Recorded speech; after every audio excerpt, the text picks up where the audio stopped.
இன்னையிலேருந்து ஒரு புது ஷோ கொண்டு வந்திருக்கோம். வேறு எதுவும் கிடையாது. ஆல்ரெடி அரைச்ச மாவு தான். ஒரு பிளேயரை எடுத்துட்டு, எங்களுக்கு பிடிச்ச பிளேயர் எடுத்துட்டு, அந்த பிளேயரோட ஃபேவரட் இன்னிங்ஸை பற்றி பேச போகிறோம். அவரோட ஒரு மேட்ச் வந்து நல்லா அடிச்சிருப்பாரு, ஜெயிச்சிருப்பாரு. ஒரு மேட்ச் நல்லாவே அடிச்சிருப்பாரு, ஆனால் தோத்துருப்பாரு. அந்த மாதிரி ஒரு சிலது எடுத்துக்கிட்டு இப்போ இந்த எக்ஸாம்பிளுக்கு ரோஹித் சர்மா தான் பேச போகிறோம். ரோஹித் சர்மானாலே சொன்னாலே நம்மளுக்கு என்ன தெரியும்? ரோஹித் சர்மா ஹிட்மேன். ஐயா இந்த 264 தெரியும், 209 209. ஆமா, என்ன அது 3 தான் இருக்கு. ஆக்சுவலி 2 தான் எனக்கு ஞாபகம் இருக்கு. இவர் ரோஹித் சர்மா ஃபேனுக்கே தெரியல. சரி, இந்த மாதிரி நிறைய இன்னிங்ஸ் இருக்கு. வெறும் 260 அடிச்சா தான் அது பெஸ்ட் இன்னிங்ஸ் சொல்லக்கூடாது. ஒரு 40-30 அடிச்சாலே அது பெஸ்ட் இன்னிங்ஸ் தான். அந்த மாதிரி சல்லடையை போட்டு கொஞ்சம் அலசி நான் ஒரு 3 எடுத்துட்டு வந்திருக்கோம். எனக்கு அது ஃபேவரட், இவனுக்கு அது ஃபேவரட், உங்களுக்கு ஃபேவரட் இருக்கும்ல. அப்பா இந்த ஆறுலாம் ஃபேவரட் கிடையாது, பெஸ்ட் இருக்கும்ன்றது அதை கீழே கமெண்ட்ல சொல்லுங்க. ஓகே, ரோஹித் சர்மா ஏன் ஃபர்ஸ்ட் வாரம் எடுத்திருக்கோம்னா, ரோஹித் சர்மா வந்து எல்லாத்துக்குமே ஃபேவரட். சேனலை பொறுத்த வரைக்கும் சேனல்ல வந்து நிறைய பேர் இருக்காங்கன்னா இவன் தெரியும், அதான் இவனை தவிர்த்து சேனல்ல இருக்கிற எல்லாத்துக்குமே ரோஹித் சர்மா ஃபேவரட் சொல்லல.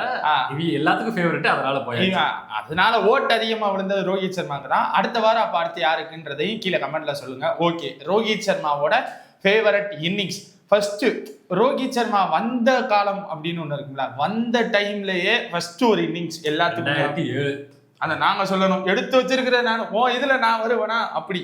எனக்கு 2007 சவுத் ஆப்பிரிக்கா கூட ரொம்ப குரூசியலான மேட்ச். இத்தனைக்கும் T20 வேர்ல்ட் கப்ல ஒரு குரூசியலான மேட்ச். ஆமா, அப்போதான் வந்திருக்கு. அப்போ அந்த ஃபர்ஸ்ட் சீசன்ல ரோஹித் சர்மா, அதுவும் ஒரு டூ ஆர் டை மேட்ச். இந்த மேட்ச்ல ஜெயிச்சா India qualify for the semi-finals against Australia. அப்படி ஒரு மேட்ச்ல ஃபர்ஸ்ட் நம்ம ஆளுங்க தானே தெரிஞ்சது தானே, டூ ஆர் டை சோக்கு, மொரட்டு சோக்கு, டூ ஆர் டைனாலே நாங்க சோக் ஆயிடுவோம் அப்படின்ற மாதிரி தான். இது இப்ப இல்ல, அப்பவே ஆரம்பிச்சிருச்சு. 61 ரன்னுக்கு 4 விக்கெட்டு 11வது ஓவர்ல. இப்படி ஒரு டூ ஆர் டை மேட்ச்ல இந்தியா இதுக்கு வந்து எத்தனை வாட்டி வேணாலும் நாங்க நடக்கும் சரியா. அப்படி ஒரு மேட்ச்ல 11வது ஓவர்ல தலைவர் இறங்குறாரு. அவரு நம்ம எல்லாத்துக்கும் தெரியும், ரோஹித் சர்மானாலே அடிச்சு ஆடக்கூடிய பிளேயர் தான். இவரால ஆங்கரும் பண்ண முடிஞ்சிருக்கு. அப்படி ஒரு இன்னிங்ஸ் தான் அந்த மேட்ச்ல. கிட்டத்தட்ட 20 வயசு, அத சொல்லு 20 வயசு, ஜஸ்ட் 20 வயசு. நாங்க தான் எழுதி வச்சிருக்கோம்ல, வருவோம்ல. 20 வயசுல ஒரு ஆங்கர், ஒரு மெச்சூர்டு இன்னிங்ஸ். 50 ரன் 40 பால்ல. யாரு கூட பார்ட்னர்ஷிப்லனா MS தோனி. ஆமா, MS தோனி பாய் கூட 85 ரன் பார்ட்னர்ஷிப். இதுல வந்து 7 4 2 6 இன்க்ளூடா இருந்திருக்கு. இதை வச்சுதான் அந்த மேட்ச்ல இந்தியா ஜெயிச்சாங்கன்னு சொல்ல முடியாது. பட் இதுவும் ஒரு குரூசியலான மேட்ச். மெய்டன் 2020 50 வேற. ஸோ இது வந்து ஒரு ரொம்ப ஹெல்ப்ஃபுல்லா இருந்துச்சு. அந்த மேட்ச்ல இந்தியா ஜெயிக்கிறதுக்கு 37 ரன் வித்தியாசத்துல இந்தியா ஜெயிச்சிருக்காங்க.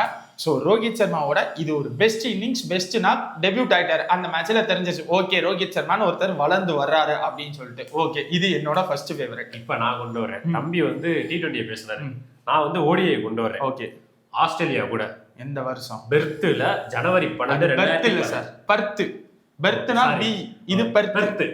ஓகே, 2016 ஜனவரி 12ல மொத்தம் எத்தனை 4? 13 4 7 6. எந்த வருஷம்? 2016.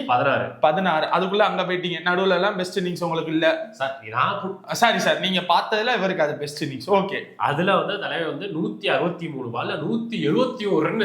171 ரன், அதுவும் பெர்த்ல. இன்னும் கொஞ்சம் தூரம் போயிருந்தா 30. அங்கே நாங்க ஆஸ்திரேலியால இப்ப வரைக்கும் ஒரு ரெக்கார்டு இருக்கிறது வந்து எல்லாமே இந்தியன் பிச்சர்ஸ்ல தானே 200 இருக்கு. ஒரு அதுவும் ஆஸ்திரேலியால பெருத்து பிச் இருக்கிறதுலே ஒன் ஆஃப் த பிக்கஸ்ட் ஸ்டேடியம்ல. மெல்போர்ன் பிச்சு ஒண்ணு, கிரவுண்டோட அளவு டைமென்ஷன் ஒண்ணு. ஏன்னா நாக்கா தள்ளுற மாதிரி அந்த கிரவுண்ட் இருக்கும். அப்படி ஒரு பிச்சில் ரோஹித் சர்மா 161 சாரி 29 ரன் போச்சு. அப்படி ஒரு மிராக்கிளான நாக்கு. அது என்ன மேட்ச்? குரூசியலான மேட்சா இல்ல சீரியஸான? இது பைலேட்டரல் சீரிஸ். இப்போ இவ்வளவு நேரம் அந்த பிச்சை பத்தியும் கிரவுண்டை பத்தியும் சொன்னார்ல, அது காரணம் என்னன்னு நான் சொல்றேன். சொல்லுங்க சார். அதாவது அவர் தான் highest individual score against Australia in Australia. ஆஸ்திரேலியாவை வந்து நாங்க இன்னைக்கு நேத்து புழக்கல, அன்னையில புழக்க ஆரம்பிச்சிருக்காரு ரோஹித் சர்மா. ஓகே, இப்போ இதுல என்ன ஆகுதுன்னா, நம்ம வந்து இந்த மேட்சை தோத்துட்டோம். 171 ரன் அடிச்சும் தோத்துருக்கோம். First batting 171. First team score 309 for 3. 309க்கு 3னா அப்ப அவங்க எந்த லெவல்ல அடிச்சிருக்காங்க? இருங்க, இப்போ ரோஹித் கூட வந்து கோலி சேர்ந்து அடிச்சிருக்காங்க. 2 பேரும் சேர்ந்து ரெக்கார்ட் பார்ட்னர்ஷிப் போட்டிருக்காங்க. எத்தனை அடிச்சிருக்காங்க? 207 ரன். அப்படியும் 309 ரன் தான் அடிச்சிருக்காங்க. அங்கிட்டு ஸ்டீவ் ஸ்மித்னு ஒரு தூண் நின்று எல்லாத்தையும் சாப்பிட்டு போயிடுச்சு. அதாவது செதச்சிட்டாப்ல அந்த இன்னிங்ஸ். என்னதான் தோத்து இருந்தாலுமே அந்த ஒரு ரெக்கார்ட் இருக்கு. இன்னும் இந்த ரெக்கார்ட்ல தான்ப்பா இன்னொரு ரெக்கார்ட் இருக்கு. இந்த ரெக்கார்ட்ல ஃபாஸ்டஸ்ட் 1000 அடிச்சாரு ரோஹித் சர்மாவா. ஓடிஐல ஃபாஸ்டஸ்ட் 1000 நம்ம ஆளுதான். இது வந்து எந்த இடத்துல இறங்கினாரு? எந்த இடத்துல? ஓப்பனிங்ல இறங்கினாரு. ஓப்பனிங்ல இறங்கினாரு. 2016 ஓப்பனிங் இருங்க சார், வேற எதுவும் இந்த ரெக்கார்ட்ல இருக்கா சார்? வேற எதுவும் இல்ல சார், இதுல இல்ல. நீங்க வந்து 2016ல ஓப்பனிங்ல இறங்குனதுக்கு அப்புறம் ஒரு இன்னிங் சொல்றீங்க. நான் இப்ப எடுத்திருக்கிற ரெக்கார்டு அந்த ஓப்பனிங்க்கு ஃபர்ஸ்ட் மேட்ச் இறங்கி இருப்பார்ல, ஓப்பனிங்காவே அந்த இறங்கின அந்த ஒரு சம்பவத்தை தான் சார் நான் சொல்ல போறேன். இது எப்ப நடந்துச்சுன்னா 2013ல. ஓகேங்களா? 2013 அப்போலாம் சாம்பியன்ஸ் ட்ராஃபிக்கு முன்னாடி அப்பதான் அறிமுகப்படுறாரு. அது இந்த சாம்பியன்ஸ் ட்ராஃபிக்கு ஒரு படிக்கட் மாதிரி. ஓகே, இந்த மாதிரி ஒரு டீம்ஸ் இது பண்ணலான்ட்டு. அது வந்து 5 சீரீஸ் மேட்ச் சரிங்களா, இந்தியா வர்சஸ் இங்கிலாந்து. அதுல வந்து 2-1 இந்தியா லீடுல தான் இருந்துச்சு சரிங்களா. அப்போ வந்து தலைவன் வந்து மிடில் ஆர்டர்ல விளையாண்டுகிட்டு இருந்தான். கிட்டத்தட்ட முதல் 3 மேட்சஸ்ல 3 மேட்சஸ்லயுமே தலைவனுக்கு ஒரு ரன் வரல, பேட்டிங்ல வரல, தடவிக்கிட்டே இருக்காப்ல. அப்போதான் ஒரு டெசிஷன் எடுத்து தலைவனை, தம்பி நீ போய் ஓப்பனிங் இறங்கு, என்ன பண்ற அப்படின்னு சொல்லி பார்ப்போம்ட்டு முதலில் ஹிட்மேன் பிறந்தது. அப்போ ஏப்ரல் 29 பிறந்துட்டாரு. பட் ஹிட்மேனா பிறந்தது 2013ல மொகாலியில இந்தியா வர்சஸ் இங்கிலாந்துல 4th ODI சீரீஸ்ல. எவ்வளவு அடிச்சிருப்பாருன்னு நினைக்கிறீங்க? உங்களுடைய கணிப்புப்படி? கணிப்புப்படி 100 அவ்வளவுலாம் இல்ல 83ன்னு ஃபர்ஸ்ட் எல்லாத்துக்கும் என்ன ஞாபகம் வரும்? 83னால இது அந்த வேர்ல்ட் கப். அதே 83 தான் எங்காலும் இந்த மேட்ச்ல அகைன்ஸ்ட் இங்கிலாந்து சரிங்களா. இதுல வந்து 11 4 ஒரு 6 இன்க்ளூட் ஆயிருக்கு. இதுல இந்தியா ஜெயிச்சிருச்சு, சீரீஸும் வின் பண்ணிருச்சு. அப்போதான் ஹிட்மேன், அந்த பாகுபலி படத்துல அந்த குழந்தையை தூக்கி காட்டுவாங்கல்ல, அந்த மாதிரி தோனி பாய் வந்து நமக்கு ஒரு கிடையாது. ரோஹித் சர்மா மறு அவதாரம் எடுத்து வந்தது. ஹிட்மேனா ஆரம்பிச்சது, வாழ்க்கை அங்க ஆரம்பிச்சதுதான் இந்த ஒரு 83. இது ஒரு ஃபேவரட்டான இன்னிங்ஸ். இப்போ மறுபடியும் நான் தோத்தாதான் எடுத்தா தெரியும். ஹிட்மேன் இவன்ட்ட பேசுறான்னு சொன்னாலே ஏதாச்சும் கேவலமா தான் கேவலமா எடுக்கல. ஜெயிச்சாதான் நல்ல இன்னிங்ஸ் அப்படிலாம் இல்ல. ரோஹித் சர்மா வந்தாலே நல்ல இன்னிங்ஸ் தான். ஒரு 50 ரன் அடிச்சாலே நல்ல இன்னிங்ஸ். 10 ரன் வந்தாலே நாங்கெல்லாம் ரசிப்போம் சார். சரி சார், இப்ப அடுத்தது நான் கொண்டு வந்திருக்கேன். 133 பால் 150 ரன். 133 பால் 150 ரன் ஓடிஐல 2015 டிசம்பர் 11 அடிச்சிருக்காரு. யாரு கூட அடிச்சாரு? சவுத் ஆப்பிரிக்கா கூட, கிரீன் பார்க், கான்பூர், நம்ம ஊர்ல தான் அடிச்சாரு. சவுத் ஆப்பிரிக்கா கூட. அது ஏன் அந்த மேட்ச், அந்த இன்னிங்ஸ் ஒரு ஸ்பெஷல்? அந்த மேட்ச் எதுக்கு ஸ்பெஷல்னா, ஃபர்ஸ்ட் வந்து ஆக்சுவலி அந்த சீஸ் அப்பதான் இப்போ இந்த பேட்டை கொண்டு வந்தாரு நினைக்கிறேன், அடிடாஸ் பேட். அது முன்னாடி வரைக்கும் ஆர்பிகே வச்சிருந்தாரு. அதுக்கப்புறம் அடிடாஸ் வந்துட்டு சியட் போனாரு.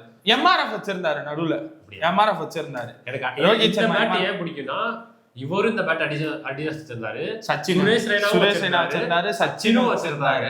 ஒரே மாதிரி அடிடாஸ் வந்து ஒரு மாதிரி பிராண்ட் இந்தியாவுக்கு நல்லா இருக்கும். சச்சின் தான் ஃபர்ஸ்ட் அடிடாஸுக்கு கொண்டு வந்தது. ஓகே, ஆக்சுவலி இந்த மேட்ச் வந்து நம்ம வந்து 5 ரன் வித்தியாசத்துல தோத்துருக்கோம். அப்பயும் தோத்துட்டோம். ஓகே, அடிடாஸோட ராசி எங்களுக்கு சரியில்லை அப்படியும் சொல்லலாம். அப்படிதான் நாங்க நிறைய பேருக்கு செட் ஆகல பேட். இன்னொரு 304 ரன். ஓகே, அது சவுத் ஆப்பிரிக்கா அடிச்சது. நம்ம வந்து 305 அடிச்சா வின்னு. 298 99 தான் அடிச்சது.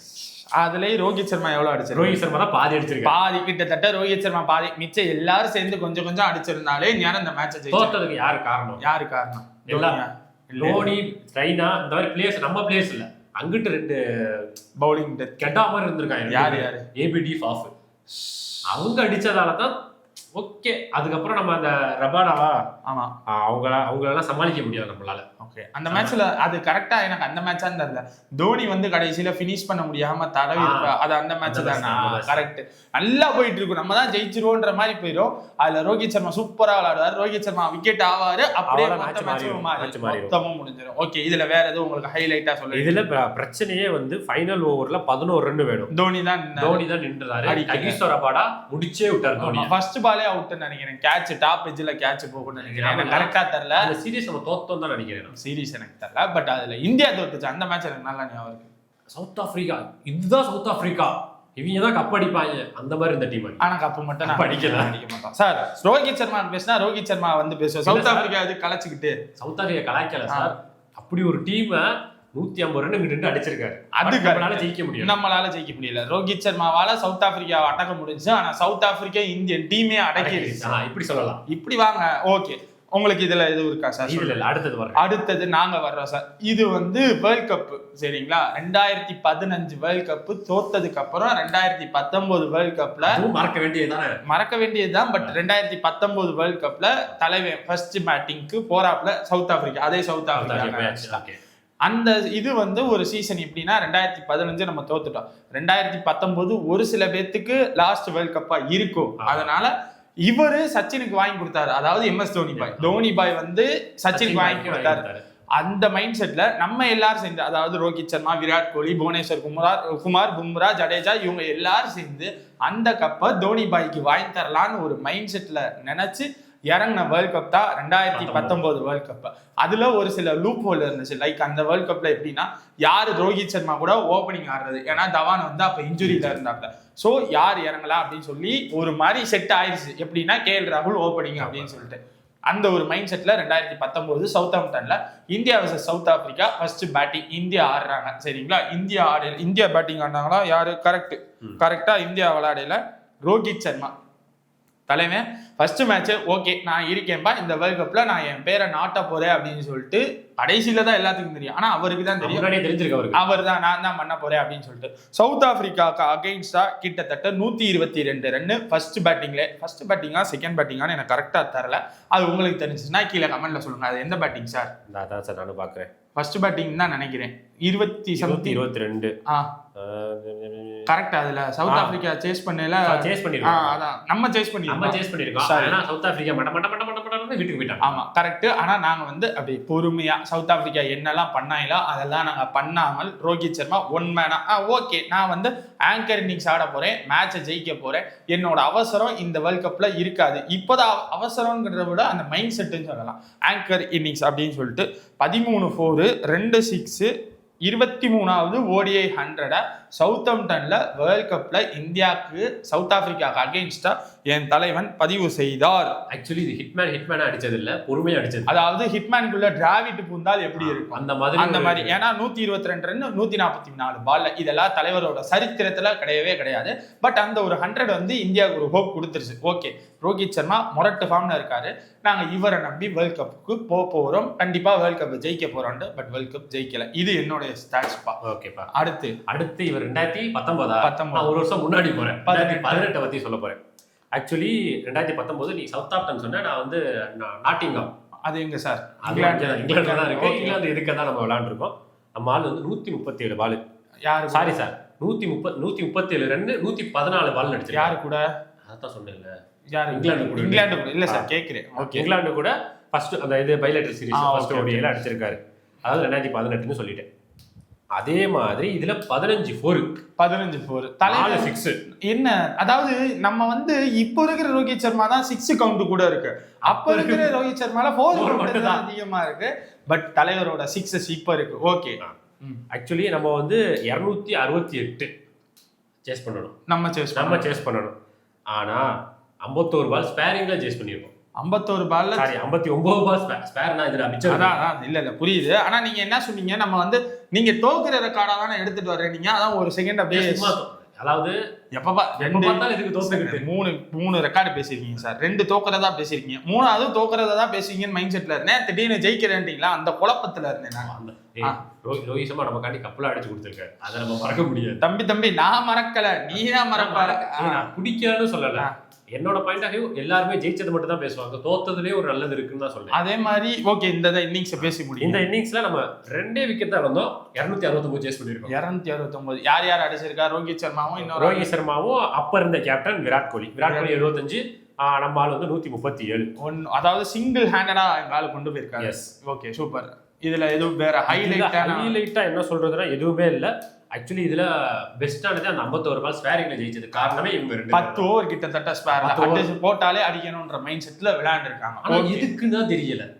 ஆச்சும் ஒரு வெறி யாராச்சும் ஏத்திருப்பாங்க. மேபி 2019 ஓடிஐ வருது இங்கிலாந்துல இங்க அப்பயே நம்ம ட்ரைனிங் இருக்கலாம், வாய்ப்பு இருக்கு, முன்னாடியே ஸ்பேர்ல ஜெயிக்கலாம் அப்படின்ட்டு.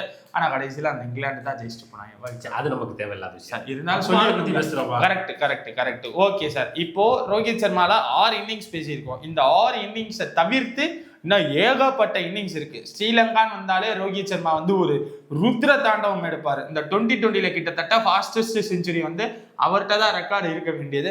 அந்த ரெக்கார்டு போச்சு. 2019 வேர்ல்ட் கப்ல பாகிஸ்தான் கூட ஒரு 200 மிஸ் ஆச்சு. விராட் கோலி பின்னாடி இருந்து இண்டிகேட் பண்ணுவார், டேய் அங்க ஒரு ஆள் நிப்பாடு, ஆறாருன்னா என்னடா நான் அங்கதான் அடிப்பேன், அது அவுட் ஆனது. உங்களுக்கு இது இன்னிங்ஸ் இருக்கு? இன்னிங்ஸ் இல்ல, ஆக்சுவலி இவர் இன்னிங்ஸ் சொன்னீங்கல்ல 2019 சவுத் ஆப்டன், அதுதான் ரோஹித் சர்மாவோட லோவஸ்ட், அதாவது மெதுவா அடிச்ச செஞ்சுரி. அதுவும் எத்தனை பால் ஸ்பேர்? 22 பால் ஸ்பேரே எங்களுக்கு வந்து லோயஸ்ட் செஞ்சுரினா அப்ப பாத்துக்கோங்க. இன்னொன்று மெதுவா அடிச்ச 50, அதாவது 70 பால் 50 ரன் போட்டுருக்கு. அப்ப அவர் வந்து அந்த மேட்சை நான் ஜெயிக்கணும் தான் விளையாண்டாரே தவிர்த்து அவரோட ரெக்கார்டுக்காக விளையாண்ட மாதிரி தரல. ஒரு ஹிட்மேன், இப்ப ஹிட்மேனு தம்பி இரு இப்போ இல்ல, எப்பவும் ஹிட்மேன். அதை சொல்லுங்க ஹிட்மேனு. ஆனா இவ்வளவு மெதுவா ஹவு அது அவருக்கு தான் தெரியும். அவர் வந்து ஒரு மாதிரி ஒரு ஓப்பனிங் மேட்சை நீட்டா முடிக்கணும் அப்படின்னு நினைச்சிட்டாரு. ஆனா அந்த சைட்ல விக்கெட் போச்சு, ரொம்ப இதா இல்ல, விக்கெட் போச்சு. கிட்டத்தட்ட 4 விக்கெட் வித்தியாசத்துல தான் ஜெயிச்சோன்னு நினைக்கிறேன். 4 6 சம்திங் எனக்கு கரெக்டா தெரியல. மேபி அந்த ரபாடாவை தான் அடிக்கணும். ரபாடாவா, இம்ரான் தாகிரா, அவங்க ஒரு மாதிரி பவுலிங் யூனிட் முரட்டுத்தனமா வச்சிருப்பாங்க. சரி ஓகே, இது பேசுறோம்ல. இந்த மாதிரி இன்னும் ரோஹித் சர்மாவுக்கு ஸ்ரீலங்காவோட நிறைய இன்சிடென்ட்ஸ் இருக்கு, ஆஸ்திரேலியா கூட நிறைய இன்சிடென்ட்ஸ் இருக்கு. அதெல்லாம் ஃபியூச்சர்ல வர்ற வீடியோஸ்ல பேச போறோம். உங்களுக்கு ரோஹித் சர்மால எது மோஸ்ட் ஃபேவரட்? நீங்க எல்லாம் 6 இன்னிங்ஸ் சொன்னீங்க, இதெல்லாம் கேவலமான இன்னிங்ஸ், இதை விட சூப்பர் இன்னிங்ஸ் நீங்க சொன்னீங்க. அப்படி சொல்லக்கூடாது, இது கேவலமான இன்னிங்ஸ் அந்த 6 இன்னிங்ஸ் சொல்லக்கூடாது.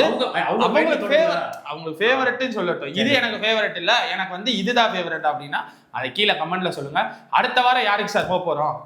அடுத்த வாரம் ரோஹித் போயாச்சுன்னா அதுக்கு முன்னாடி ஒரு கேப்டன் இருந்தப்பாரு, அந்த கேப்டனுக்கு போகும். அப்ப யாரு சார் அது? அது சொல்லிடுறதுக்கு முன்னாடி என்ன கேப்டன், அந்த கேப்டன். எம்எஸ் தோனி இருந்தாரு, சுப்மன் கில் இருந்தாரு, ஜஸ்பிரீத் பும்ரா இருந்தாரு, எல்லாரும் இருந்தாங்கல்ல. ரோஹித் முன்னாடி ஒருத்தர் பெரிய கேப் விராட் கோலி தான்.